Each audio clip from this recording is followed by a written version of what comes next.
Hi everyone, Josh May from Riccar Vacuums. We're excited to show you the Pink Ribbon Girls vacuum. Thank you for buying it and thank you for supporting the cause. This vacuum's easy to put together. We're going to show you how it's done.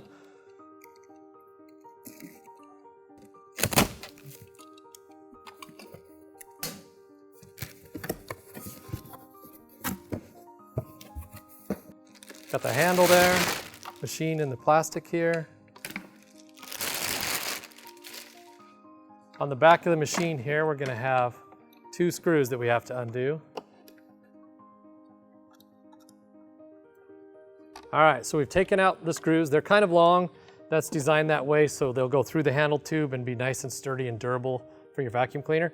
Then we take the handle tube, fit it over the top of this screw post here, slide this up into place, right back into where we took the screws out from. We're going to go ahead and put them back in.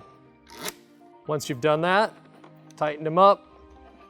Now you're ready to use your new Riccar Pink Ribbon Girls vacuum cleaner.